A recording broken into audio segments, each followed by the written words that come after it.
y cada uno reconoce una molécula de histocompatibilidad diferente. Por ejemplo, los linfocitos T CD8 reconocen antígenos en las moléculas de histocompatibilidad de clase 1, mientras que los linfocitos T CD4 reconocen antígenos en las moléculas de histocompatibilidad de clase 2. ¿Qué es lo que llama la atención al hacer estudios genéticos de las moléculas de histocompatibilidad? Primero que nada, que están todas agrupadas en una misma región cromosomal, en un locus que se llama. Un locus es un cassette o un fragmento cromosomal que contiene genes que se coheredan, ¿ya? Y nosotros, por ejemplo, en la estructura del humano, ustedes pueden ver acá, tenemos las moléculas de histocompatibilidad de clase 1, tenemos 3 tipos de moléculas, A, B y C. Tenemos las moléculas de histocompatibilidad de clase 2. También tenemos 3 moléculas de P, de Q y de R. Y al medio tenemos un locus que se llama locus de clase 3, pero eso está incorrecto, es solamente una herencia porque no existen las moléculas de histocompatibilidad de clase 3, ¿ya? Pero, interesantemente, dentro de este cassette y dentro de esta región, de hecho, si bien no hay moléculas de histocompatibilidad, tenemos proteínas que son claves para la respuesta inmune. Por ejemplo, citoquinas tales como TNF-alfa, factores del complemento, que ustedes ya los conocen, ¿cierto? Todas esas moléculas vienen juntas en un cassette cromosomal y se heredan juntas. Por lo tanto, por alguna razón, evolutivamente se han seleccionado estos genes para agruparse y coheredarse, ¿ya? Por otra parte, ustedes van a ver acá unas rayitas moradas. Estas no son moléculas de histocompatibilidad per se, pero son moléculas accesorias, ¿ya? Que ayudan al plegamiento y a la función de estas moléculas. Y la función de ellas lo vamos a ver en la clase. Sí. El DP y el DQ, ¿todo esto qué eran? Moléculas de histocompatibilidad de clase 2. Y A, B y C son de clase 1.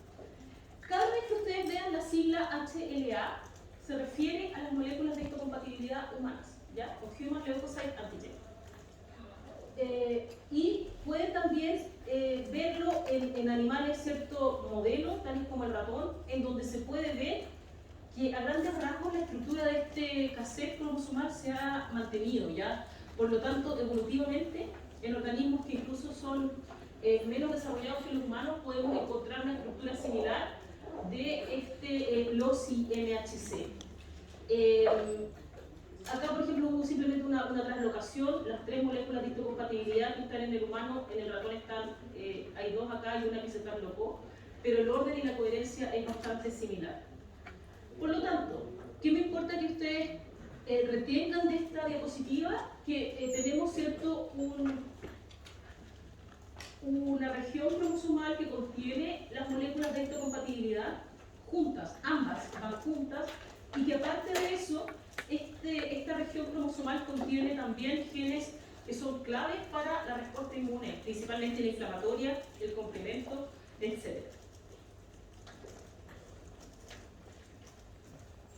Las moléculas de histocompatibilidad, como yo ya les mencionaba, son súper conservadas, ya las encontramos, ¿cierto?, desde aves hasta humanos, y estas son las siglas: Human, Dog, Feline, etc.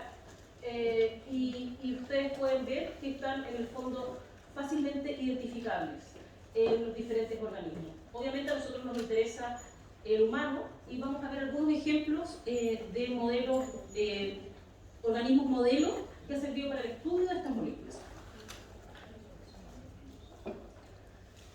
Ok, ¿por qué estas moléculas de histocompatibilidad adquirieron tanta relevancia?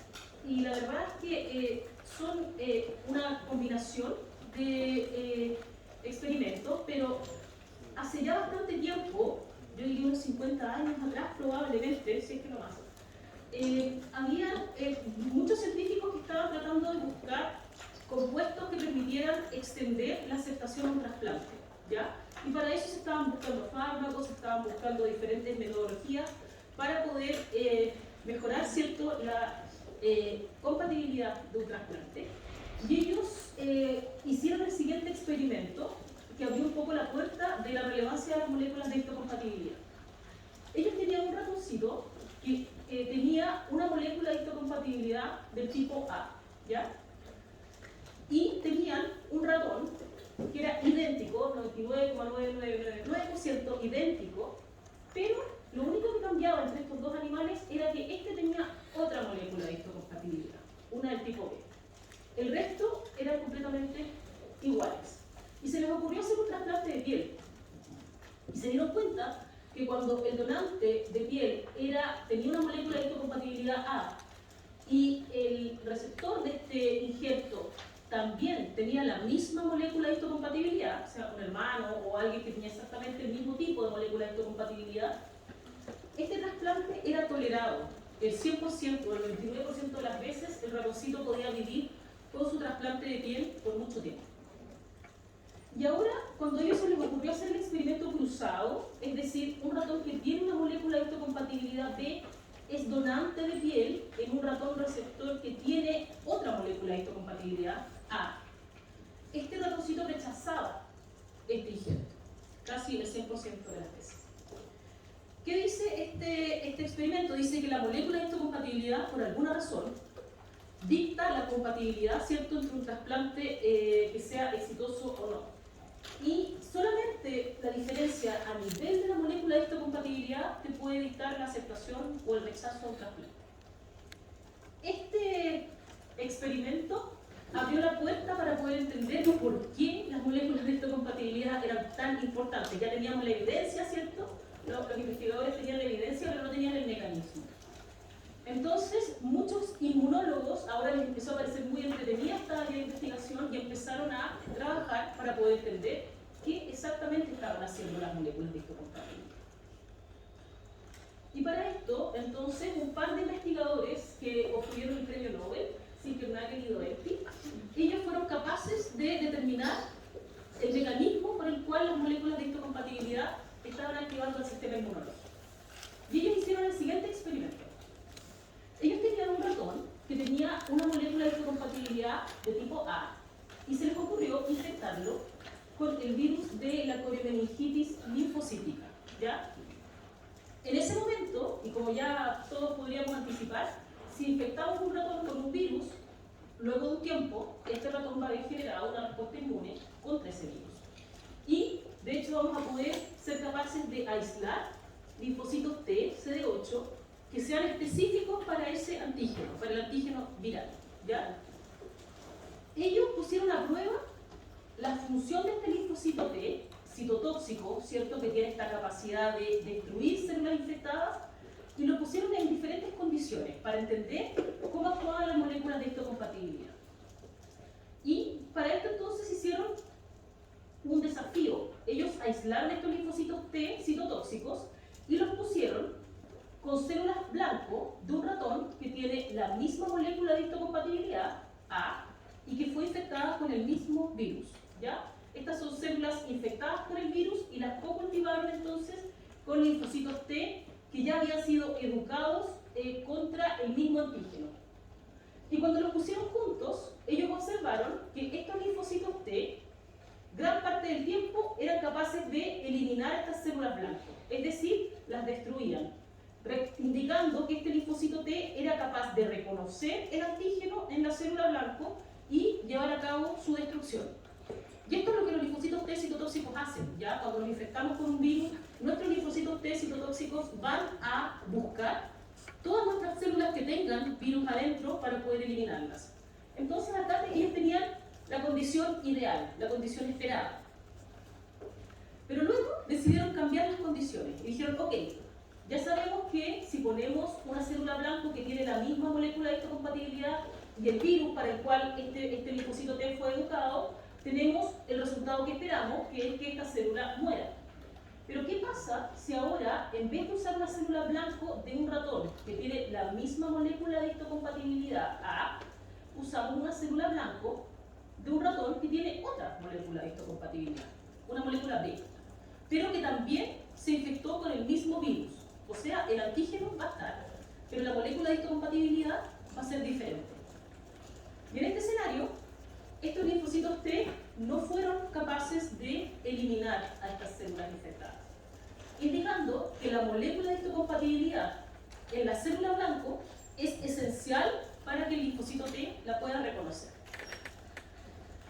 Y luego de esto, hicieron el tercer control del experimento, que es decir, ok, si la molécula de histocompatibilidad es tan importante, quizás el virus no es importante, quizás si no hay virus presente, igual la célula, el linfocito T va a ser capaz de eliminar una célula blanco y el antígeno no es relevante. Entonces pusieron estos linfocitos T con células blanco de un ratón A, pero que no había sido infectado, o células blanco de un ratón B, pero que tampoco había sido infectado, o sea, células sanas. Y si el antígeno no está presente, tampoco pueden ser eliminadas por los linfocitos T. Por lo tanto, la única condición que cumple los méritos para que un linfocito T pueda llevar a cabo su función es la primera. Es decir, tiene que estar la molécula de histocompatibilidad acorde y tiene que existir el antígeno.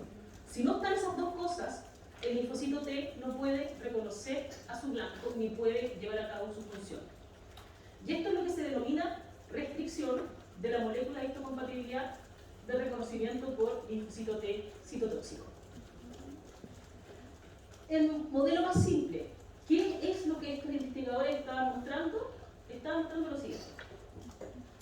Para que un linfocito T pueda reconocer a un antígeno, pueda activarse, llevar a cabo una función, tiene que reconocer dos cosas.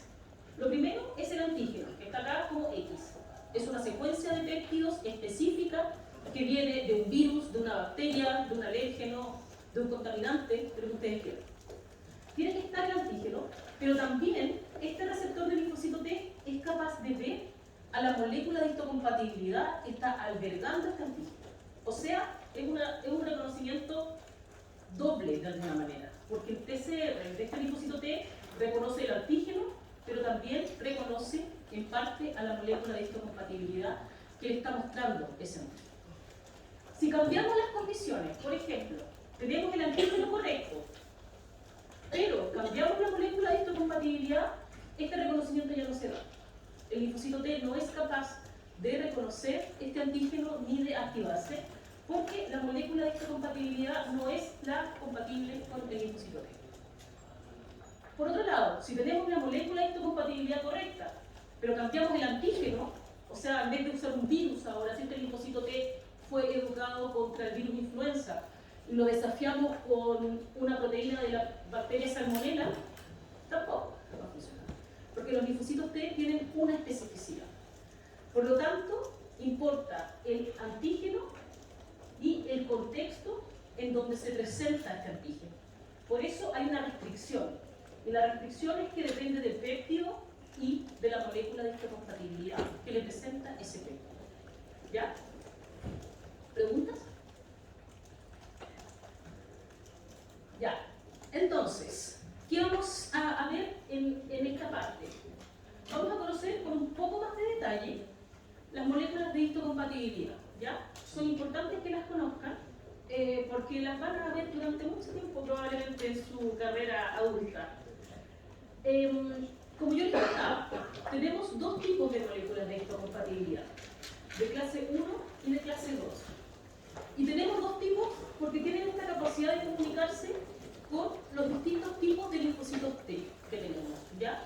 Las moléculas de histocompatibilidad de clase 1 presentan péptidos a los linfocitos T CD8 que tienen un TCR que es capaz de ver la molécula de histocompatibilidad de clase 1 con su péptido, mientras que las moléculas de histocompatibilidad de clase 2 presentan antígeno a los linfocitos T CD4. ¿Ya? El TCR de los linfocitos T CD4 puede reconocer el péptido en la molécula de histocompatibilidad de clase 2 y no se dan relaciones cruzadas. ¿Ya? Por ejemplo, que un linfocito T CD8 reconozca un antígeno en una molécula de clase 2, no ocurre. Hay una restricción. Y vamos a ver que también hay diferentes particularidades. Por ejemplo, ustedes pueden ver desde ya que la molécula de histocompatibilidad de clase 1 tiene un dominio transmembrana, mientras que la molécula de clase 2 tiene 2. Y vamos a ver que los péptidos que alojan estas moléculas también tienen ciertas particularidades. Y por eso entonces se arma un sistema que es relativamente específico para los linfocitos T.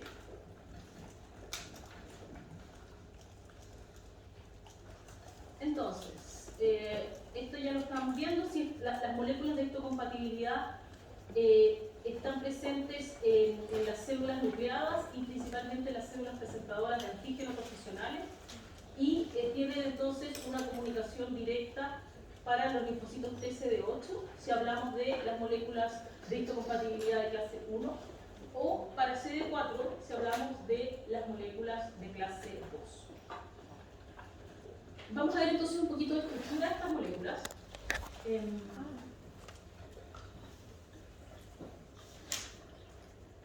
La molécula de histocompatibilidad de clase 1 es una cadena polipeptídica que tiene una región transmembrana y que está estabilizada. Son moléculas bien complejas, ¿ya? No es una molécula fácil de plegar. Y eso lo vamos a ver en la segunda parte de la clase.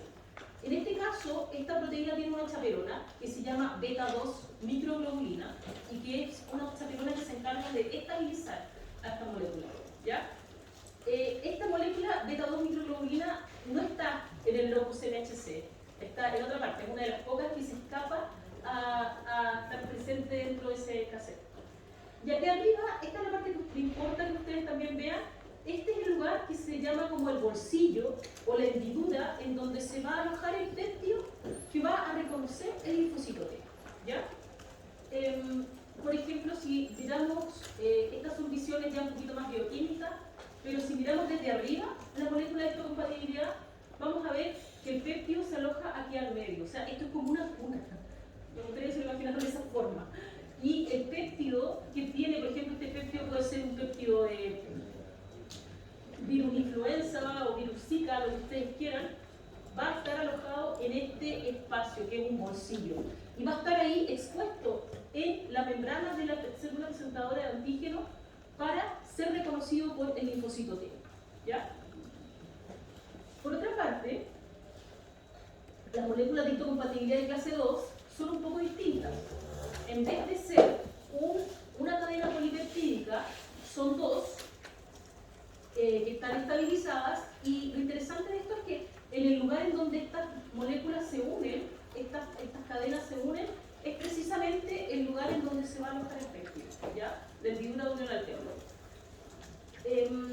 De nuevo, si miramos, se parecen bastante a nivel bioquímico, pero si las miramos desde arriba, nos vamos a dar cuenta que el bolsillo que tienen estas moléculas de histocompatibilidad alojan péptidos que son más largos, ¿ya?, que las moléculas de clase 1. Por lo tanto, inmediatamente podemos empezar a hacer diferencias en cuanto al tipo de péptidos que pueden presentar estas moléculas y a su extensión.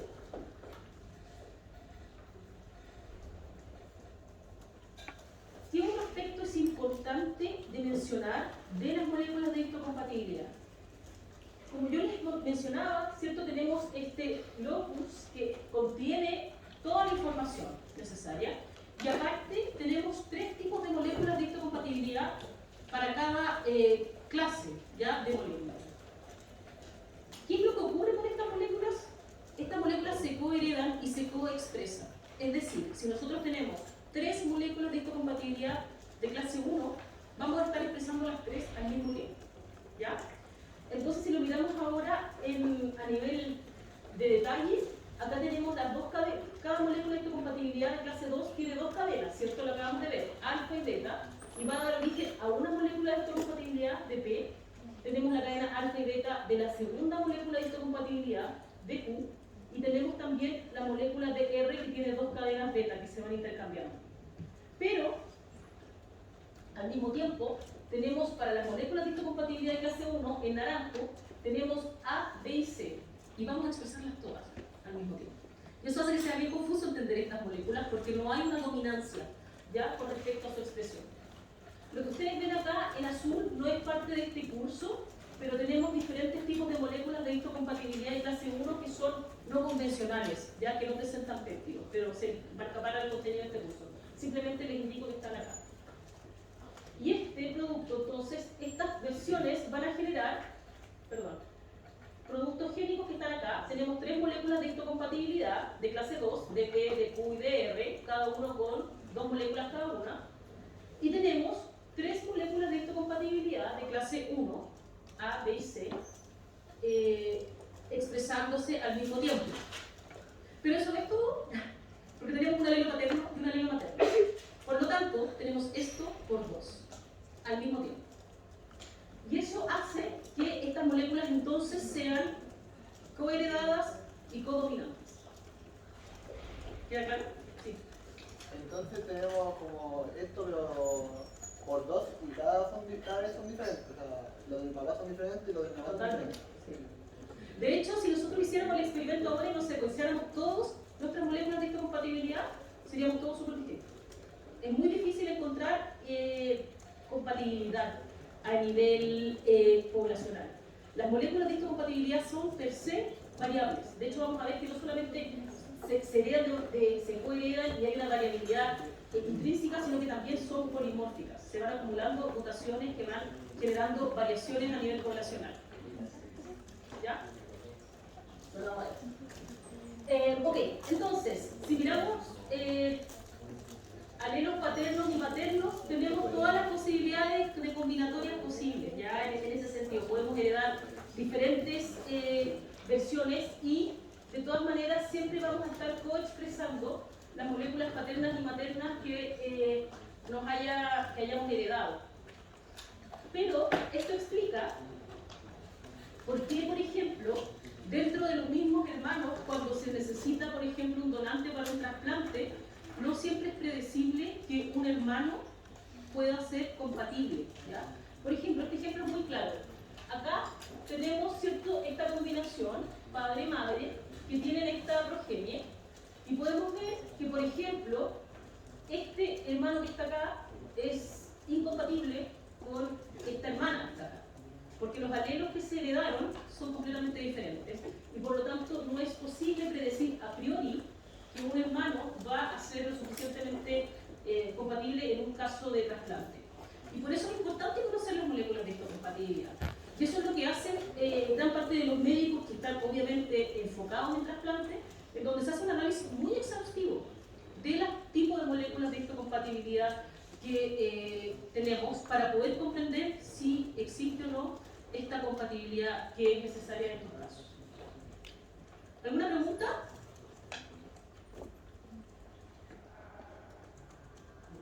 Sí. Sí, esos son sujetos a score. Lo que pasa es que yo aquí se los muestro de manera bastante simple, pero los ensayos de compatibilidad de MHC para un trasplante miran tanto las moléculas de clase 2, miran las de clase 1, miran compatibilidad en las 3 distintas, por lo tanto se hace bastante complejo de definir, pero va a depender del grado de moléculas que tú tengas coheredadas en el fondo. Ok, entonces, si lo miramos desde el punto de vista de nuestras células, podemos pensar que nuestras células en este determinado momento vamos a estar expresando, ¿cierto?, 3 moléculas de histocompatibilidad. ¿Qué clase es esta? ¿1 o 2? 2, ¿cierto? 2 dominios transcentrales. Y 3 moléculas de histocompatibilidad de clase 1 del alelo materno y 3 de clase 2 y 3 de clase 1 del alelo paterno. Por lo tanto, entre combinatorias podemos llegar a bastantes moléculas que van a ser expresadas en una célula diploide en algún momento determinado. ¿Qué hemos visto hasta ahora? Que las moléculas de histocompatibilidad son poligénicas, ¿cierto? Tenemos más de una, ¿ya? Y que se coheredan. Por lo tanto, ya partimos con una batería muy alta de moléculas de histocompatibilidad. Pero aparte de ser poligénicas, son polimórficas. ¿Y qué quiero decir con esto? Que son muy distintas las moléculas de histocompatibilidad que nosotros como individuos tenemos, ¿ya? Y eso nos confiere una capacidad, digámoslo, de ser únicos, pero también se asume, y son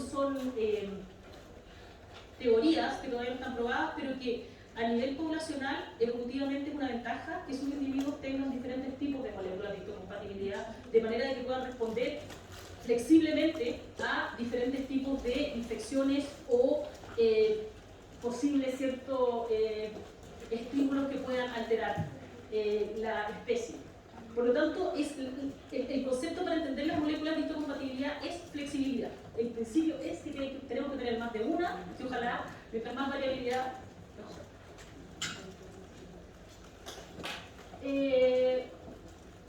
Y de hecho, los lugares en donde los humanos, ¿cierto?, más diferimos en nuestras moléculas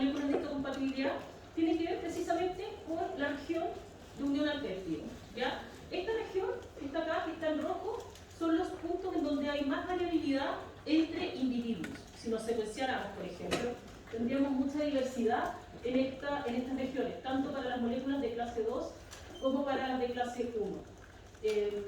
Y eso probablemente confiere distinto tipo de flexibilidad para poder presentar antígenos. Ya. Estas son las regiones donde más mutaciones y polimorfismos hay, pero no es la verdad más real. Entonces, si nos basamos solo en el polimorfismo genético de las moléculas de histocompatibilidad, se puede proponer que cada individuo es una edición única, ¿ya? Y que es muy difícil que existan dos iguales ahora o en el futuro, contemporáneos o no.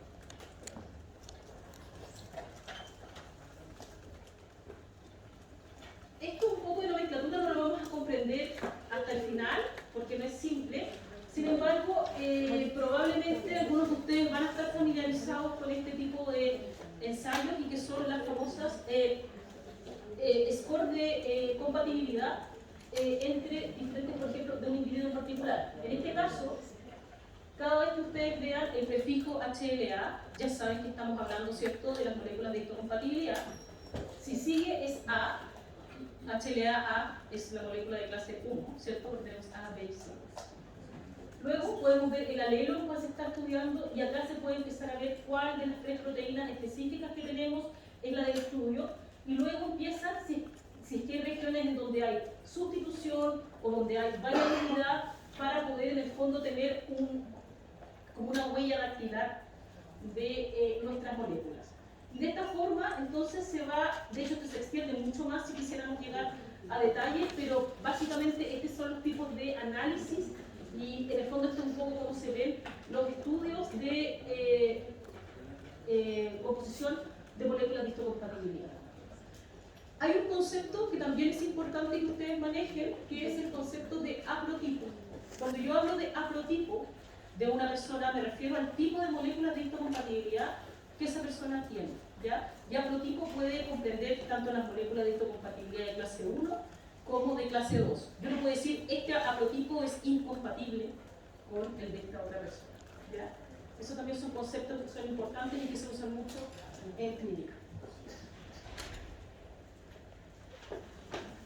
¿Qué otro aspecto es importante de entender de las moléculas de histocompatibilidad? Y es que existe una asociación entre alelos específicos y polimorfismos específicos de las moléculas de histocompatibilidad y cierta aparición de enfermedades autoinmunes, ¿ya? La razón exacta no se conoce, pero sí ya a nivel poblacional se han hecho los estudios y hay suficiente evidencia que indica que hay ciertas asociaciones que vale la pena poner atención. Por ejemplo, diabetes mellitus tiene en preponderancia un riesgo relativo de variaciones en el alelo HLA, DR3 y DR4. Y por otra parte, esta es una enfermedad bastante alta en cuanto a su correlación. Es una enfermedad asociada a polimorfismos y variaciones en las moléculas de histocompatibilidad de clase 1, en B. Y variaciones en ese alelo tienen una incidencia relativa, un riesgo relativo bastante alto de generar esta enfermedad que se llama espondilitis anquilosante. Por lo tanto, nos da lo mismo no conocer nuestras moléculas. Probablemente en el futuro vamos a tener mucho más claridad de cómo estas correlaciones se transforman en algo que sea causal, pero hasta el momento es bastante claro que hay ciertas preponderancias de variaciones alélicas con enfermedades autoinmunes. Ya, y en la última parte de este bloque, lo que vamos a ver es cómo el péptido que presenta esta molécula de histocompatibilidad se presenta al linfocito T, ¿ya? Este péptido, como ustedes lo pueden ver acá, esta estructura, este reconocimiento del linfocito T es específico. El linfocito T reconoce la secuencia del péptido, que es el antígeno en este caso, o yo voy a referir antígeno al péptido antigénico. Reconoce la secuencia perfecta, ¿ya? No hay espacio para error. Y el linfocito T, aparte, tiene la capacidad de, ¿cierto?, reconocer los extremos de la molécula de histocompatibilidad. Ver qué tipo de molécula de histocompatibilidad me está presentando este péptido. Por lo tanto, es como un Lego, es exacto. El linfocito T reconocimiento exacto. Pero la molécula de histocompatibilidad no. La molécula de histocompatibilidad puede cargar distintos péptidos, uno a la vez, pero durante su vida puede cargar diferentes péptidos, ¿ya? Y tiene un criterio que es mucho más laxo que el del linfocito T. Lo que a la molécula de histocompatibilidad le importa son estos residuos que están acá, que se llaman aminoácidos de anclaje. Son, por lo general, un par de aminoácidos que están dentro de este péptido y que, dependiendo de su naturaleza bioquímica, polar, apolar, hidrofílico, hidrofóbico, aromático, van a encajar dentro de este bolsillo y van a anclarse a la molécula de histocompatibilidad. Entonces, la molécula de histocompatibilidad no es capaz de leer la secuencia completa del péptido, solo ve si están los aminoácidos de anclaje que son aptos para poder establecer una interacción perdurable. Eso explica por qué nosotros con, en teoría, 12 moléculas de histocompatibilidad podemos presentar ciertos antígenos de diversa naturaleza en nuestra vida. Todos nos hemos infectado con virus, bacterias, hongos, parásitos, y nuestras moléculas, que son las mismas, dan abasto para poder presentar todos esos distintos insumos. ¿Se entiende, no? Okay. Entonces, ¿cuáles son los criterios para que la molécula de histocompatibilidad de clase 1 pueda alojar un péptido? Los criterios que están acá, por ejemplo, son los aminoácidos de anclaje que yo muestro acá. Por lo general, dependiendo de la molécula, son aminoácidos que están en los extremos. En este caso, el aminoácido 2 y el aminoácido 8. ¿Y qué es lo que ve esta molécula de histocompatibilidad? La secuencia del aminoácido no tiene que ser la misma, pero sí su característica bioquímica. Por ejemplo, ustedes saben, si ven la tabla de aminoácidos, ¿cierto? Algunos comparten propiedades bioquímicas respecto a su polaridad, respecto a su hidrofobicidad, etc. Entonces, lo que ve la molécula es estos dos péptidos. Lo que hay al medio no le importa a la molécula de histocompatibilidad. A quien le importa es al linfocito T, que la va a reconocer. Pero la molécula puede presentar muchos péptidos distintos, uno al mismo tiempo, pero, o sea, uno por cada vez, pero muchos a lo largo de la existencia, digámoslo, que cumplan con este criterio. Este, por ejemplo, es un péptido de otro tipo de molécula de histocompatibilidad de clase 1, y ustedes ven que los residuos de anclaje están un poquito menos separados.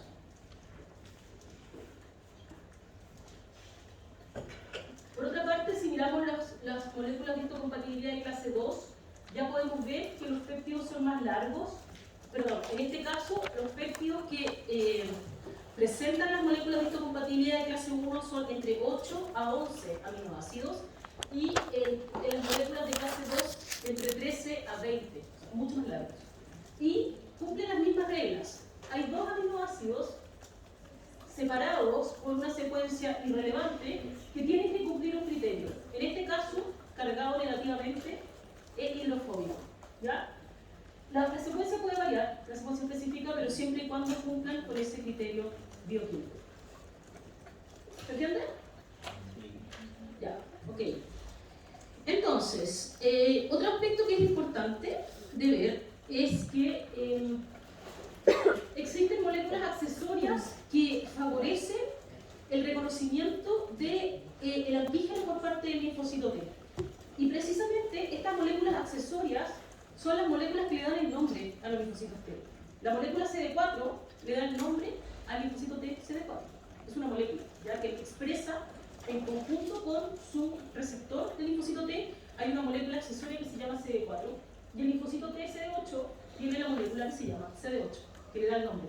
Pero estas moléculas, aparte de dar el nombre, tienen una función. Y la función es promover el acercamiento entre el linfocito T con su molécula de histocompatibilidad. Son como unas grúas, me las imagino, unos brazos largos que lo que hacen es, estando expresadas en el linfocito T, se contactan con la célula presentadora de antígeno, interactuando con la molécula de histocompatibilidad y promueven el acercamiento para que el receptor del linfocito T tenga la capacidad de reconocer este antígeno. Lo mismo la molécula CD8. Son moléculas largas, por lo tanto tienen la capacidad de interactuar con la molécula de histocompatibilidad de la célula presentadora de antígeno para promover el acercamiento y promover entonces el reconocimiento del antígeno. Ok, entonces,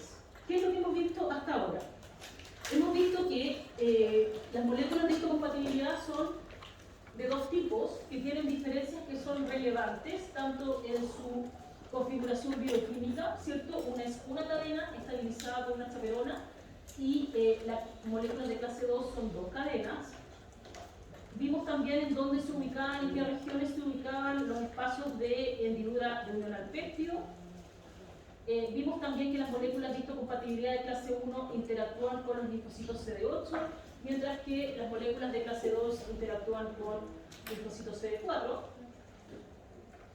Vimos que los péptidos que acomodan estas moléculas de histocompatibilidad son distintos, siendo más cortos los de las moléculas de clase 1, 8 a 11, versus 10 a 30 para las moléculas de clase 2.